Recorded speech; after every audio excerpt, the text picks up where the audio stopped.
Case Kenny. He's a normal guy, he says, but I don't think he's normal at all. He's doing something quite incredible, helping many. His podcast is a new mindset. Who dis? He speaks about getting people uncomfortable and helping them be the person they're meant to be. And while it's pivoted to singles, purely accidentally. He has he has a very strong base that looks for encouragement, looks for help in dating and relationships. He's a really fascinating guy. He's got these great quotes that he writes on coffee cups. You're incredibly beautiful, and that's the least interesting thing about you. He's an author. He's written singles, Your Superpower. He's got journals. He's got podcasts. I mean, he's just a really interesting, fascinating young man. I say young man. We discovered that he's 20 years younger than me, but admittedly, I believe he's much wiser in this area. A real fascinating discussion with Case Kenny. He doesn't like to be called a relationship expert, but he's got a lot of great advice and an excellent podcast. Great conversation. Thanks for listening, everyone. Hi, I'm Joey Pinz. People ask me, how did I lose 130 pounds? The quick answer is always discipline. I started my business, wasn't paying attention to my health, was eating too much, drinking too much sweets. My daughter was born. Next thing I know, I'm pre-diabetic, I have hypertension. I knew something had to change. Discipline. I, like many of you, have faced many challenges in your career, in your family, in your life, in your faith. How did you attack them? How did you approach them? How did you solve them, hopefully? It all had to have some degree of discipline. I'm also asked, how did you found and start a tech business that lasted over 25 years? Discipline. I was committed to it, enjoyed technology, didn't enjoy some aspects of it, but knew it was necessary. Discipline.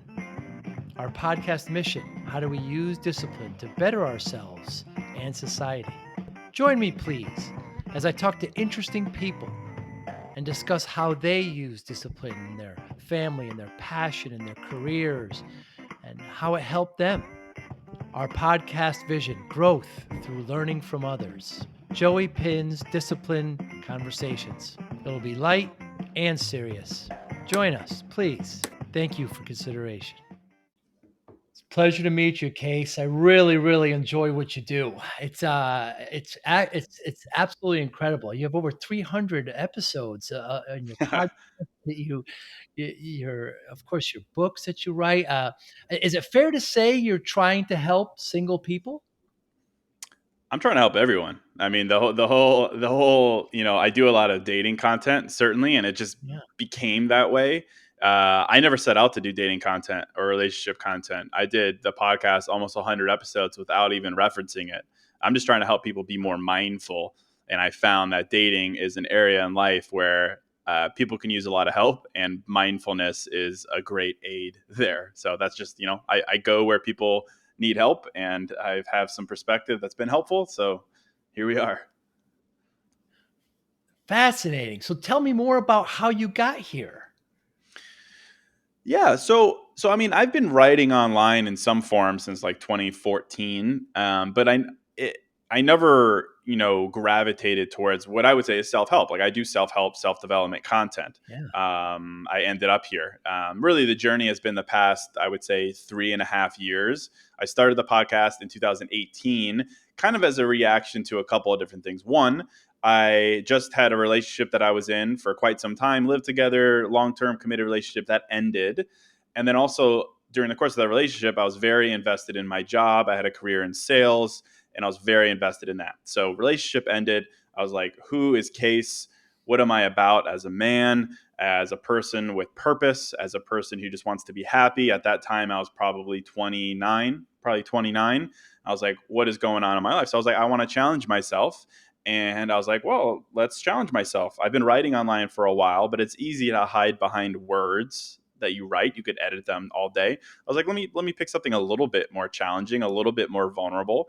I will start a podcast. So I started the podcast, New Mindset Who Dis, and privileged to say that, it kind of gained popularity very fast. And the podcast Sure. was just designed. I was going to be like, I'm going to hop on here twice a week and talk about topics that are challenging to me, mindful topics, topics about confidence and purpose and clarity and confidence and self-esteem and self-awareness, all these topics. And I'll just talk about it. No guests, just me, 20 minutes chatting through them. And it kind of just blew up from there. And then people started being like, oh, you should talk about dating. I was like, who am I to talk about dating? But all right. And I did. And that's really blown up. And then I started writing books and journals and posting quotes on Instagram. And it just kind of led me there. Like I said, like I never intended to do this. It was really for myself in the beginning. I always still say that the podcast is my personal therapy. When I sit down and I think about these topics in depth and I talk through them, it's for me, but it helps other people. So grateful to be able to do it all day, every day at this point. Yeah, you're really, really good at it. The dialogue that you have with yourself for those 20, 25 minutes is not only engaging, but I find myself just really, really eager to hear what you have to say more. I mean, you do a really good job. Let, so I want to kind of liken ourselves at one particular point. I started my business in the 90s, and all of a sudden I found myself with a lot of extra weight. My daughter was born, and my doctor told me, I was 340 pounds. Doctor told me I'm pre-diabetic. I'm not going to see my daughter, grow up. So that was the moment. I ate half of what I was eating. I worked out every day, lost 100 pounds, did some triathlons, but it was that kind of come to Jesus moment because of, what I had done to myself, not paying attention, and my daughter. So you had a similar, I don't want to dig too deep there, but you had a similar point there where you had to kind of use discipline and make this huge turn in your life. Yeah, absolutely. Yeah. Yeah, absolutely. I mean, I always say it's like, I came out of that relationship and, it was a disappointing end to a relationship, but it wasn't anything like I was like broken and needed to like put my life together. It was more of a Sounds like it. realization of like I was making decisions that weren't my own. I was living other people's truths. I was setting goals that weren't necessarily my own. I was assuming things about myself, what I wanted, what made me happy. So the discipline was sitting down and actually challenging myself and practicing self awareness. That was something I think I just lacked in my 20s is self awareness. Like, what don't I know about myself? What are the truths that I'm living by? Are they my own? Am I assuming things about myself? Am I borrowing other people's truths? I need to dig into this. I need to figure out what I want, what I represent. So the discipline element certainly was sitting down and figuring out practical ways to unearth that, because I think we all are kind of averse to some of the deeper motivations within ourselves. So that's what I've developed over the past couple of years. I mean, that's remarkable how you made a turnaround at 29. I'm 53, and I'm not sure I'm there yet. That's incredible. That is absolutely remarkable. And so I only know you for, I watched your videos, listened to a lot of podcasts, and it was more of, advice towards, relationships. And I mean, you say it's kind of gravitated there. Uh, Talk to me about that transition. Yeah, it's still a funny transition to me, to be honest, because I'll do a Hmm. TV interview or something like that, and they'll introduce me as Case Kenny dating expert, and I think it's the funniest thing, a relationship expert. And I think it's the funniest thing in the world. And I get that sometimes on the internet and with media, you got to take what you can get. If someone wants to call you an expert, you don't correct them. So that's where we're at. But like, I still am very adamant about being a regular guy because I am. Like, Yes. it would be very disingenuous of me if I were to be like, here's the truth about dating. I don't know. I'm dating someone currently, but I've been single for a long time. I've had many relationships that you would say are failed relationships. I'm not married. I don't have kids. I don't have a trophy that says I got the relationship right. I'm not perfect by any means. So that's kind of why initially I was kind of a little hesitant to dig into that content. But then I started to realize that the application of mindfulness there is amazing. And I also came to realize that what is the barometer for being successful in dating? It's not that you found your lifelong partner. Hmm. I think the barometer is that you're happy while you date. You're content while you're dating. And I'm very much that. And if I can help people be that way as well, then I very much have confidence that my words can be helpful. So I kind of amped myself up into turning the corner and being willing to give that type of advice. And I started to, and I realized like, wow, this is the area where people really need help or motivation, or at minimum, the biggest thing is I think a lot of people just think they're alone in what they're going through: relationship problems, cycles of bad dating, Hmm. lack of confidence, all these different things. And if I can help them realize that they're not, then my mission is complete in a sense, and I'm happy with that. So yeah, it's I had, to your point in the beginning, I've done 300 episodes. Let's say maybe 60 of them are dating focused, but I'm just doing it more and more because yeah, people need to be hyped up. People need to remember who they are, why they're doing what they're doing. They need to remember that being single isn't the worst thing in the world. And I find that self awareness there can deliver all those things and more if you practice it. That's astounding. And you talk about getting people out of their comfort zone, helping them, be the person they're meant to be. I mean, that's quite an undertaking. Yeah, yeah. It's definitely a soundbite. I mean, it sounds good in theory, right? But who the heck? How do you know who you're supposed to be? Like, there's a lot of pressure behind a statement like that. And I don't know. I would say who I thought I was supposed to be 2 years ago is drastically different than who I think I'm supposed to be now, and probably in 2 years from now. So I think I just want to encourage people a variety of different things. One, to realize that it's so okay to change your mind, and then two, to realize that social media is great. Other influencers are great. It's great to be inspired by people. I always say to people, like, listen to what I say, but don't take it as a truth. Because I always say, like, we need to determine what is true for ourselves, particularly when it comes to becoming who we're supposed to be. Who are you supposed to be? Like, literally the only person in the world who could determine that is you. But a lot of times we don't. To my point in my 20s, it was like the blueprint of who I was supposed to be was totally borrowed from what I saw on media, Instagram, my parents, things like that. And those are all great areas to borrow perspective and be inspired, but you can't say it's 100% true to you. And I think my whole mission in life personally is to minimize regret for myself, so that even if I fail and stumble or whatever it may be, 50 years from now, looking back, I don't regret anything. I don't regret staying in a relationship that I shouldn't have. I don't regret not trying to become the version of myself that I want to become. So, with that in mind, like, I'm just very motivated to encourage myself and other people to turn over stones and figure out what's true for you, as opposed to borrowing what might be true for other people. And in my life, it's led me down this path, which has been really interesting because I always thought I was going to be just a perennial businessman. Never thought I would be doing, stuff like this. So definitely a testament to what happens when you're open to other truths and you're eager to embarrass yourself along the way to figure it out. And it's helped me a lot. And, that kind of rhetoric is helpful to other people as well, just to kind of snap people out of routine and comfort and assumption. So I'm all about it. Yes, you certainly are. And what you said there about be open to change your mind, only if we could do that even with our political leaders and in our business, people tend to dig in, and I know a lot more single women than I do men. My girlfriend has a lot of girlfriends, and they're always telling me, they want to hear it from the man, and about certain things, and they just kind of have something built in. I want this man, and that's it. This is what I'm looking for. I'll know when I find him, and I actually espouse, please be open to many things. I mean, I'm sure you hear this all the time. Yeah, I mean, it's a big topic that I talk about, particularly within dating. I talk Yeah. a lot about being open to not having a type anymore. I mean, I think of all the Mm. things that you can control in your dating life, it's who you decide to date. And a lot of the times we gravitate through no fault of our own towards our type. Like, it's okay to, like, we're all wired in different ways. Like, we can't help what we're attracted to. And I would never shame anyone for being attracted to tall guys or blonde women or whatever. That's fine. My encouragement is to take a physical type and move it from your number one spot down to the number three.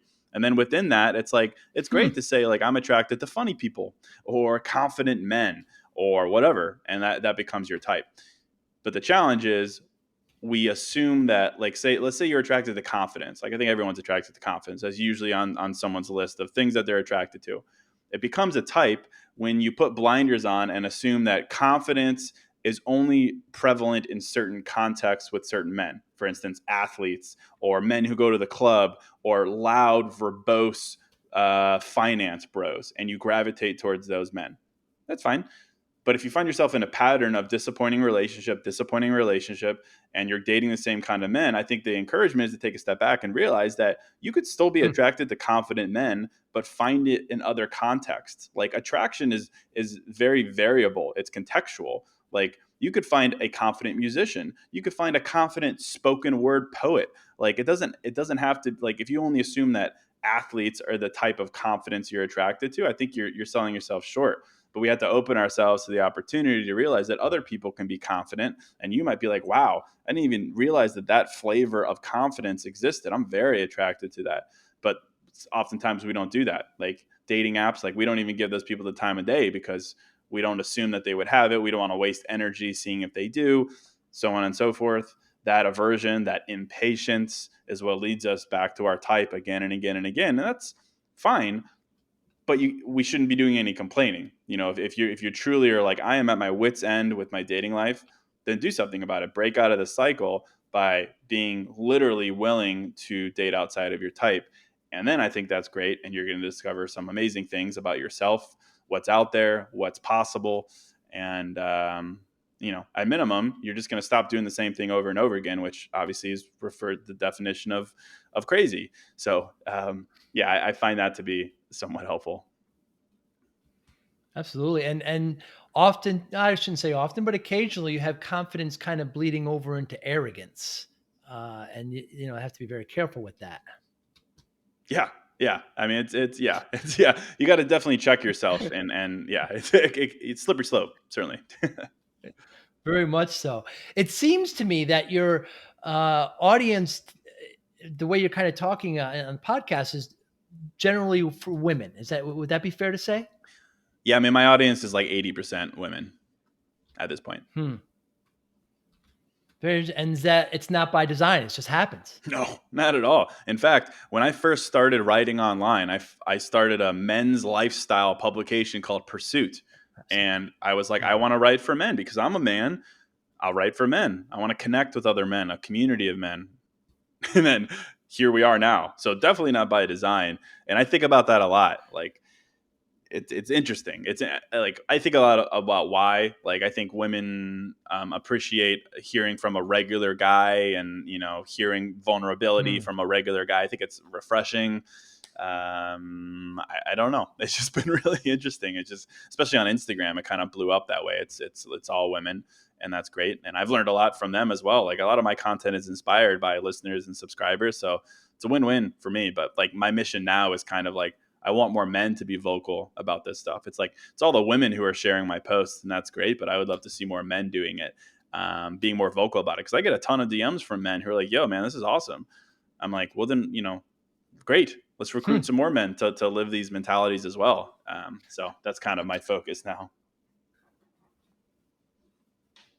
Very interesting. When I would go to the dentist, the doctor, they have magazines there, and I would always not go to the men's journals. I'd always go to the women's, and my Huh. philosophy was, well, I'm a man. I already know what men think, so let's see what the women think. And Huh. perhaps that's kind of happened there when you started with men and then women came over. Well, that's just so interesting. Yeah. Yeah, that's interesting because I feel like most people gravitate towards, they want to hear more of what they already know. They want to reinforce Right. their truths, right? It's just because it's comfortable. Not everyone wants their world shaken up. So that's super, super interesting. But I feel like, in this day and age, 2021, social media, just access to information, maybe people are more willing and eager to learn from the flip side, the other side of the aisle. And then, particularly, I think people have realized, the value of perspective. I get asked all the time, like, who inspires you? Who do you look up to? My answer is pretty lame. It's like, I don't, it's not like I'm like Michael Jordan, or like, a big name celebrity or something. Right. Like, I'm inspired by like average people on Reddit, for instance. Like, the best perspective I or on Twitter or wherever, just like regular people sharing regular perspectives, that is what's just that could be huge catalyst. Like realizing what someone did in Oklahoma on a Tuesday, like that could be inspiring rather than hearing about what the Forbes 30 under 30 person did. So I love seeing that more and more people just gravitating towards like non-experts, non-gurus. I think that's super cool. Obviously, it serves me, but I think more and more people are realizing the value of everyday experience, both in reminding you that you're not alone, but also in reminding you that you know there are you don't have to be a top 1% of this or that to live a happy life, and I think that's really important. Hmm. Very important. Yeah. Yeah. And you stress that you're just a regular, regular person in your podcast. And I could certainly tell it here, but you're very inspirational, whether you believe it or not. I think you're helping a lot of people. How does technology, how has it affected dating and people just interacting and meeting with people? Has it made it better or worse? Well, I think it depends on the narrative. I think the narrative is that it's made it worse. Like everything you hear is about how Mm, dating apps suck and the experiences are horrible, and access to social media has caused everyone to continue to live a grass is greener lifestyle. No one wants to commit because you're just a scroll away from meeting someone who's hotter or more successful or whatever. And certainly, I think that's mm, true. Absolutely. You look at the age that people are getting married and having kids now versus my parents and our parents and our parents' parents. It is just whew, we're going way right on the spectrum. It's crazy, and certainly a lot of it's been driven by yes. technology, but also I think a lot of it has been driven by just being open to opportunities. I think dating apps are great. I really do. I think you've got to go into it knowing what you're going to get into. You're going to get into frustrating circumstances. You're going to get into instances where you're ghosted. You don't deserve that, but you got to know what you're getting into. If you go in there thinking you're going to meet Prince Charming on date one, you're going to be disappointed. But I always say it's like, sometimes a little tough love is helpful in your life. Like you've got to go fishing where the fish are. And the fish, it's a different day and age. Like not everyone's Mm, meeting in person. Like you're not going to bump into someone on the subway because people have their headphones in. You're not going to meet at an art museum or a pumpkin patch or a farmer's market. Like I'd love that romantic story for you, but I just don't know if it's what it was for our parents' generation or parents' parents. It is what it is. I can't help that. But I think there are like the best thing you could do for yourself is to what I call your hoe phase. And that's not something sexual necessarily. It's just literally a phase where you get out there and you figure out what the heck you want. And it's important to have higher numbers. Numbers meaning dates, people you meet. Like if you're basing your whole perspective of dating on someone you dated in high school and then one person you dated in college, and now you're in your entry level job in a big city and you're working, and you're basing all your truths on what you learned when you were dating when you were 14 and 21, things are so incredibly different. You've got to meet more people to realize what is true, and dating apps are literally the key to that. It is what it is. That's how, if you can go on yeah. 3 dates this week and learn 3 amazing truths about what you want, what you don't want, what you look for in a partner, so much quicker than you could in years past. And I think that's incredibly valuable. Where it gets frustrating, of course, is you're 25 and then you're 30 and then you're 35 and you're like, I don't want to do this anymore. This is frustrating. I get that, of course. And I think there's different Mm, ways to help mm, rationalize around that. But to answer your question directly, I think technology is great if it's used correctly, and if you understand how to use it, and also to be aware that it's not going to be easy. It's not going to be great. It's not going to be all wins. But if you go into it with what you want to get out of it, I think you could always get something good. yeah. So there was a short time where I was on the apps, just a month or so, and I went on, 3 or 4 dates, and they were all very nice, and they were all very. It was great time. There was no connection there, but some of them I still kind of communicate with, and you're right. It's got to be a numbers game at a particular point. I know others who are just completely frustrated and then shut them off, and then I know others who go on 3 or 4 dates a week. Yeah, So I guess it's just gotta be a combination of all of them, right? yeah, yeah. Exactly. I mean, I think it's. I mean, yeah. I just feel I find a lot of time, people people put pressure on themselves, and when you put pressure on yourselves, you start to use things in the wrong way. Like you'll put too much pressure on yourself to, I got to go on 3 week date this week. Like that doesn't sound particularly healthy to me. Mm, um you don't use a dating app either to become a pen pal with someone. Like it is a transactional thing. Like you use a dating app to go on a date. Like I always say, like I've been on dating apps before. Of course, it's like I don't want to go back and forth and like get to know you. Really, I want to meet you and get to know you. Like you're not going to get to know someone over a dating app necessarily, because anyone can say anything that they want on a dating app. They've selected their best pictures. They use their best jokes. You really yes. don't know someone until you go out on that first date. And then say you go out on the first date and it's fine, it's whatever. And then say, for instance, the guy ghosts you and you're a woman and it's horrible. And you're like, what did I do? Am I not good enough? Am I not pretty enough? Am I not funny enough? Whatever. Because that's the Mm, cycle we go into. The answer is someone doesn't know you after a first date. Someone doesn't know you after a second date. Like to truly know someone, it takes a considerable amount of time. If someone ghosts you after a first date, or the story I hear a lot now is a woman will give a guy her number on a dating app and he'll never text her. And the women are like, "What did I do wrong?" I was like, "You didn't do anything wrong. Clearly, he just doesn't know you. Like, you can't take something personally if someone ghosts you or rejects you and they don't know you. Like, you can't take it possibly personally. It's not like they like measured you up and were like, you're not good enough. It's the opposite.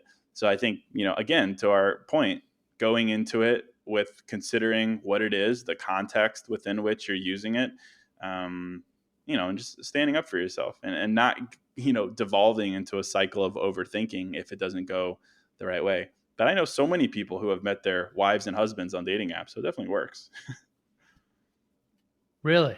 Oh yeah. Wow. Very interesting. Very interesting. And so if we talk about technology, we move to social media. And so talk to me about I wrote down some of my favorites here, but your sayings that you put in Instagram on coffee cups and on plaques and things like that. Mm. Where do you get that's your handwriting, by the way? That's all Yeah. it's incredible. So talk to me about that. Where did that come from? Yeah, it's we're doing arts and crafts over here. But yeah, it was kind of like I've been posting quotes on the internet for quite some time. Like, Hmm. very into that space, inspirational quote space. But it's so crowded. Everyone posts inspirational quotes, of course, and that's cool. But it's tough to break out because what is a quote on Instagram, especially when you're doing the typical format, which is a digital format. Like you're typing it, you're screenshotting it, you're doing it in like Canva, and you're posting it. It kind of lacks human touch. So like a couple years or a year ago, really, since I started doing the quotes, I was like, I want to present ideas in a way that it feels tactile and tangible and real.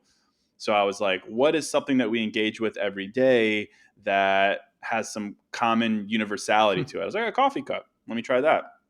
And then I had the added benefit of living in Chicago downtown, very great city, very Yes, recognizable sir. city. I was like, well, coffee cups, pieces of paper in the city. It's very real. It's human driven. It's not just fairy dust on a blue background typed. It's real. And then you add your handwriting, which isn't perfect. And I just think people gravitate towards it because you're inserting ideas in real life scenarios. And then, of course, there's the content. Like I try to create quotes or post quotes that are real, a little bit cheeky maybe sometimes, but a little they draw at your emotions. So I do that, and it's always funny because I'm 33, which isn't old by any means, but it's like I'm a grown man, and I'm doing arts and crafts 4 times a week, posting quotes on the internet. Like it's a funny thing, and I think I used to be averse to that because it's cringy, and I'm a man, and what. But now I love it, and like I've become that guy, and that's fine, and that's great, and it helps people, and they get a ton of shares and likes, and it helps people. Of course, that's the biggest thing. I wouldn't be doing it if it didn't help people, and if it didn't help amplify my voice and my message, and it does both. So it's a win-win. And I drink a lot of coffee, so I always have the opportunity to write a quote. You're incredibly beautiful, and that's the least interesting thing about you. Yeah, I talk a lot about looks and attraction and things like that. I mean, I think that's so true. Like a lot of like I used to think like posting something like that would be pandering. right? That's like, okay, Case, do you Hmm. actually believe that? And like, yeah, I actually believe that. Like I dated a lot in my 20s and early 30s and like very driven by just looks. And I can't tell you how many boring conversations I've had with very attractive people. Something wrong with them, but you just come to realize that you Right. need more than that. You absolutely need more than that. And those attractive people, they need more than that. And they know that too. So um Hmm. yeah, I just it's a true statement. Like if you're gonna marry someone, if you're gonna be with someone forever, those looks are gonna fade pretty quickly. You need someone who understands you, who entertains you, who is driven by you, and you're driven by them. It's a very true statement. Hearing it in your 20s, though, you're like, that's silly, but it becomes true. Of course, I'm sure you'd agree. Absolutely. Absolutely. You are too dope for someone who is unsure about you. It's Yeah. okay not to be subtle about what you want and who you like. This is great Yeah. advice, Case. Those are the This is statements. tremendous. Well, I mean, that's the first one you read off. You're too dope to be okay with someone who's unsure about you. I mean, that's the biggest thing in the world. Like, I know Yeah. that's the crux of everything. It's like people that are dating and you're not in the same level. Someone is unsure about you. Someone is feeding you mixed feelings, and then you're there seeing that, and then you play the game of trying to convince them to choose you, convince them to be sure about you.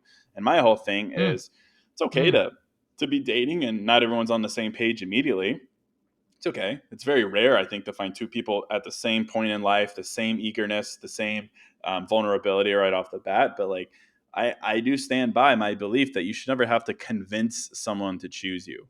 You should never have to like overtly sell yourself or change yourself in order for them to choose you. I really stand by that. And if you find yourself in that situation where someone's unsure about you, and they're not showing a eagerness to become sure about you, either through getting to know mm. you better or explaining themselves more or spending time with you, then there's really no point there, because there truly does exist someone who would be sure about you, and you're not, I don't want to say wasting your time, but at a certain point you do become, there's no ROI on that, because why would you want to be with someone that you did convince? Like, say you did convince them, like that would be a weird scenario. Like you finally convince them. You're like, oh, Yeah. fine, I've got them. Like that does not sound compassionate for you. So I'm very anti unsureness. And that's why I do the podcast, because everything, all uncertainty in life can be examined through the lens of mindfulness. And all mindfulness is self awareness. So you take a guy or a girl who's dating someone and they're unsure about what they feel. Well, get sure, practice mindfulness, practice understanding your why and what you're doing and what you want and all these things. And then you won't run into that problem and you won't continue to date. Like if you're someone who's unsure and you're dating someone, the most compassionate thing you could do for them, but more importantly for yourself, is to stop dating them. So yeah, I can go on and on that topic, but it's a big one. It's important. It is huge. Yeah. Growth is when your ex isn't even your type anymore. Yeah. So that I one mean, is how in many mine. I people hang forget on to who. these relationships that just shouldn't? Yeah. Yeah. Oh, really? That one, yeah. So some of the ones I shared, so that one isn't mine. Someone else wrote that one. I'm sure I attributed it in the caption, but I mean that's a big vibe. It goes back to what we were talking about earlier about types, like that. Again, to everything we're Mhm. talking about, it's okay to change your mind, and it's great to change your mind. But more important, it's great to be open to dating someone who's not like your ex, and that's fantastic. So I'm all for that. Looking beyond, it's great. It's great to have positive memories of an ex. It's great to um, be attracted to that type of person. But I think the most fulfilling thing you could do for yourself is being willing to look beyond that type. Absolutely. Yeah. Yeah. Easier said. Yeah. I am no longer accepting the things I cannot change. I am changing the things I cannot accept. Yeah, that's a big one. I mean, that goes back to the assumptions we hold in life. What do we assume is true? Yeah. What do we assume is permanent? What do we assume is unchangeable? You flip those on your head and you could change those rather rapidly. But the first step, of course, is examining the beliefs that you hold. Do you believe that you're worthy of some things or unworthy of some things? Do you believe you're talented in some way? Do you believe you're too regular to do anything? Do you believe you're unattractive in some way? Those are beliefs that, of course, are bestowed upon you through some experience that led you to believe that. And I would never Hmm. shame experience. But the most compassionate thing you could do for yourself is examine it so you could change it. And that's what makes you happy in life, is examining the things that you've assumed for a long time and then doing your best to break free of them in some way. Yeah, I remember having conversations with friends of mine, and I hear things like, "Oh, he'll change once we move in together," or "He'll change once we have a baby," Hmm. or I mean, if it's not acceptable now, why wouldn't it be acceptable then? Yeah, change is an interesting topic, certainly. I think it's okay to have expectations that are maybe somewhat similar to that. I don't think a relationship should be built on the belief that future change will make the relationship okay and long term.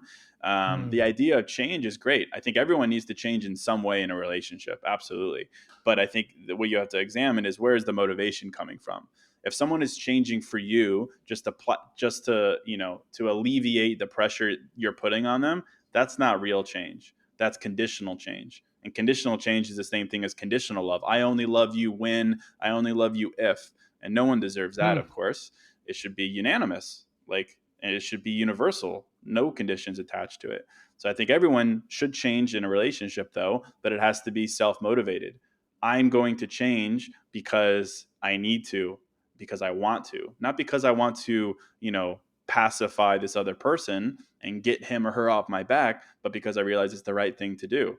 I need to stop doing this habit because it deteriorates and is detrimental to the relationship.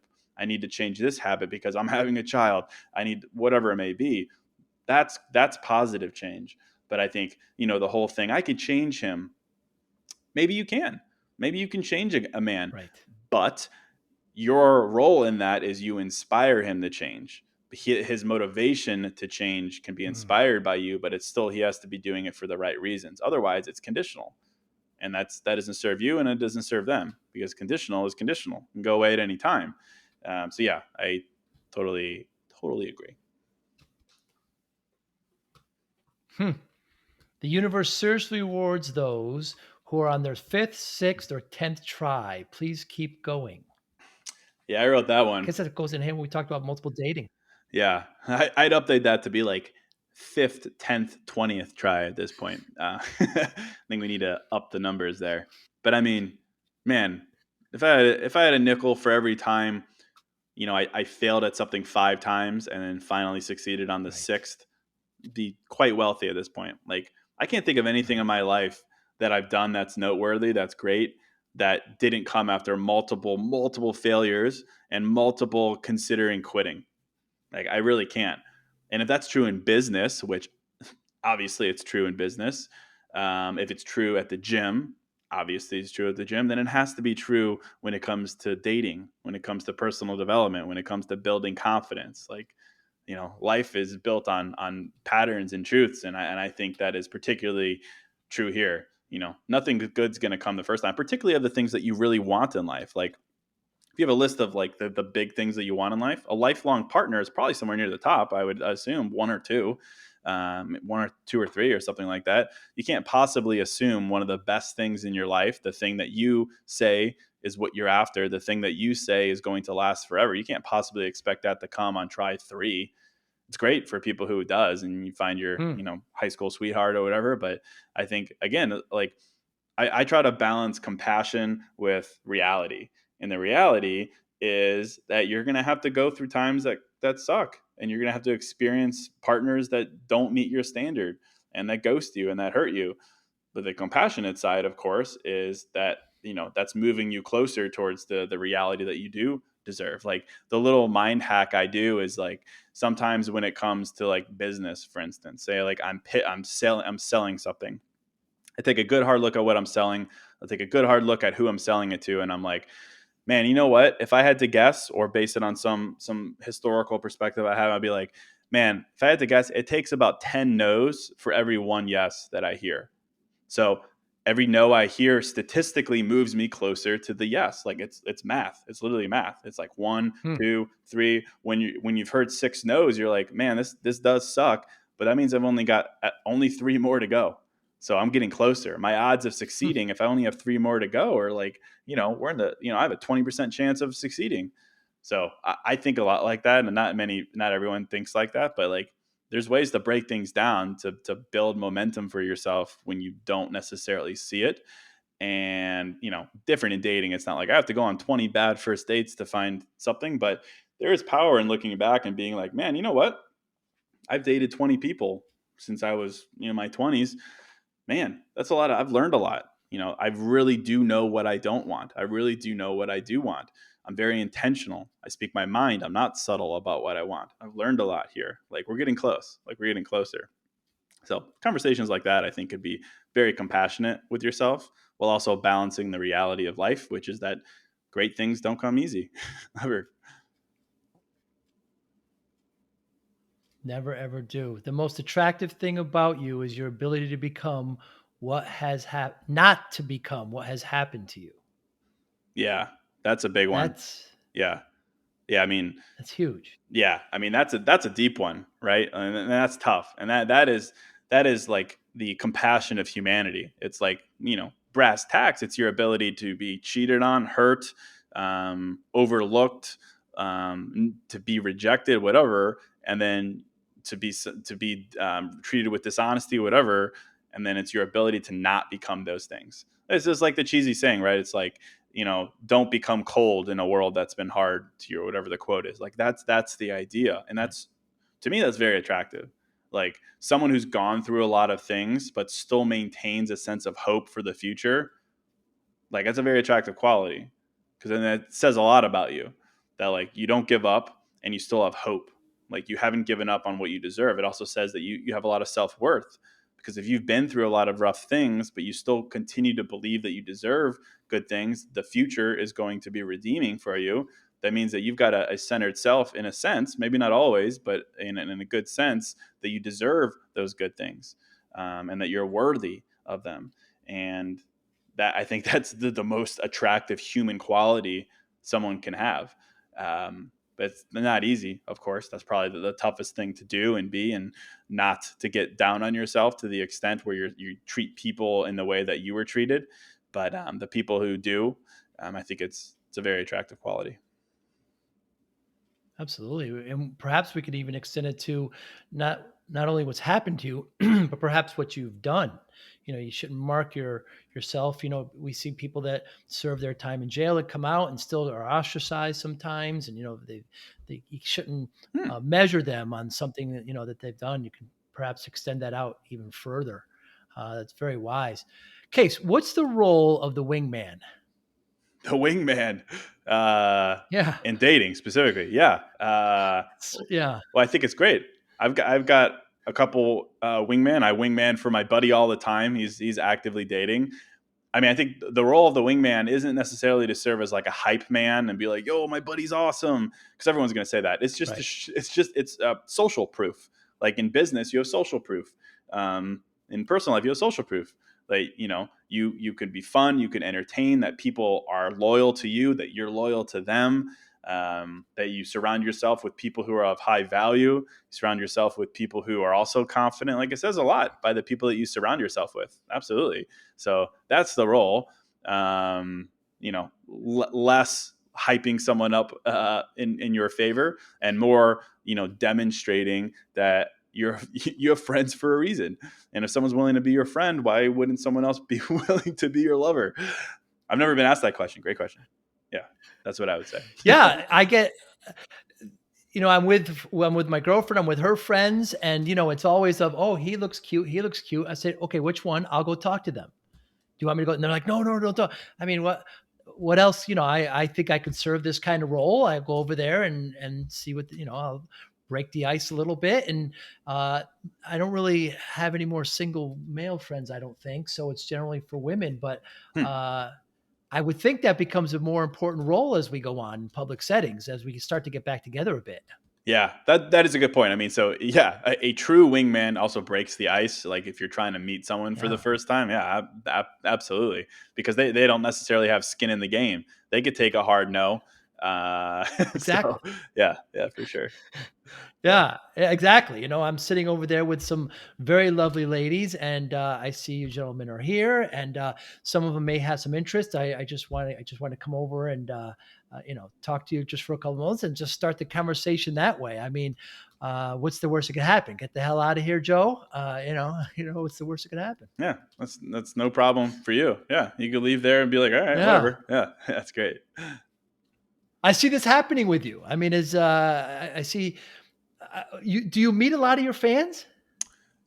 Generally, no. For a couple of different reasons. One, I'm dating someone now, and two, I have in the past. Like I definitely have in the past, but that's not really Sure. why I created the platform. And like, it is a little unfair to me, to be honest. Like, because everything I say and write and create is highly curated. It's the best version of myself. And of course, like I strive to be the man I am on the podcast. I strive to be the man who writes the quotes, but I'm never perfect. Again, a regular guy. And sometimes I feel that the expectation is so high of who I am and what I represent that it's a little unfair to me. I'm placed up here. And the reality is, I probably deserve Hmm. to be right there, right in line with you. Not necessarily up there, but, it's the internet and I'm verified on Instagram and people think that means a lot of stuff. And it really doesn't. So generally, I don't for that reason. And then also, I mean, with popularity comes a lot of asks, and you start saying yes to a lot of different things. You set a precedent for that. So generally, I don't, but I am trying to find ways to do like events and like meetups and things like that because these are the people who allow me to live the life I live. So I'd love to like return the favor, but like I don't like date my listeners or anything like that. Sure. Yeah, I didn't mean they, but also act kind of as a wingman if you were with them, or yeah, Yeah, sure. it's very Yeah, interesting. yeah. I'd be willing to. That'd be fun. I You would know, do that. Yeah. yeah, I think it would be fun. It would help everybody. Why not? My podcast about discipline, I've certainly used discipline in a few areas in my life, but I do kind of get this, oh, well, you must be incredibly disciplined in everything you do. And certainly not. I'm a terrible speller. Yeah. I'm not my best self all the time. I could be short and and rude but you're right though. We kind of build this up because we don't claim to be an expert on it, but you're right, it's highly curated, and we talk a lot about it, but fall way short. Now, your book, Single is Your Superpower. Now, you wrote that when you kind of made this kind of pivot. Yeah, so I wrote that in the middle of the pandemic, and Wow. basically a recollection of because I've been single for the last 3 years. I'm dating someone currently, but for the past 3 years, I just wasn't dating. I just wasn't interested. I was focused on my business. Then the pandemic hit, and I Wow. was like, oh, even more reason not to date. I just wasn't interested. Um, so I wrote the book as the idea of what you can accomplish when you're single, what you can learn about yourself when you're single, so that you can go out and date. Like the book isn't being like go be single, stop dating. The goal is to motivate you to date, but it's to motivate you to date while being compassionate about yourself, and also to realize that being single is not a bad thing. Like that's the biggest thing. Like we make decisions out of an aversion to being single. We'll stay with someone because we don't want to be single. We'll stay in a toxic Hmm. relationship because we don't want to start over. And that's the worst reason to do anything in life. So I wrote the book to encourage you to understand one, that being single is a great thing. It's something that you're never going to regret. And two, all the amazing things that you can learn about yourself while you're single, so that when you do date, you could date more compassionately and intentionally. So it's a short book. It's like half book, half journal, focused entirely on that concept. It's absolutely incredible what you're doing, and the way. Do you see, like you say, you want more men to listen? Like, do you see that happening? What can you do? I mean, you still want to appeal to. I mean, women are definitely uh, gaining from listening to you. I mean, I'm sure they are. But is it possible to make your message to both? It would seem that's not too difficult. Yeah, it's not too difficult. I mean, the podcast is definitely for both. I think that a lot of the quotes kind of just are geared towards women, like they're cheeky, funny. I say the word cute or sexy, and men just wouldn't obviously gravitate towards that, and that's fine. But I think an evolved man definitely picks up on it and loves it and enjoys it. Like my journals, like I said, I've sold a lot of journals. The mindfulness journals I have, Unbothered and New Mindset, like they're purchased by a lot of men. Like men want to be mindful, and they support me a lot. They just aren't as vocal about it. I just think I see. there's a little bit of a stigma against the guy posting a sensitive quote about being chosen in life. It is what it is. Um, like personally, I don't know if I didn't do this for a living, I don't know if I would be the guy sharing it. I could still practice those things, I could still believe those things, but I don't know if I would be the guy sharing it, because there's not a stigma, there's an assumption. Oh, he's very feminine, or he's very sensitive. Ugh. Like, and that's just the age we're in, I suppose. It's the internet. But yeah, I think the message is for everyone for sure. It's incredible. Case Kenny, I mean, you're 20 years younger than me, but I feel that you have so much more wisdom in this area. It's just absolutely incredible. Please remind me, whoever's listening, how to contact you, all your sources. Yeah, well, I appreciate that. That means a lot. I'm still learning, but and people can benefit from me just as they can benefit from you, even more so, I'm sure. So that means a lot. But yeah, it's just case.kenny on Instagram. The podcast is New Mindset Who Dis. All my journals and writing are on newmindsetwhodis.com. Yeah, and I saw you on Good Morning America. I mean, you got just an incredible thing. I love what you do. I love what how you're helping everybody. It's KCASE and Kenny with two N's, KENNY. Case, thank you so much for your time today. I really enjoyed it. You're a wonderful guest. I love what you're doing. Please keep up the great work, man. I really appreciate your time Well, today. thank you. Likewise, this is a great conversation. Very natural. So I appreciate it. Thank you. It's a great compliment. Be well, Case. You too.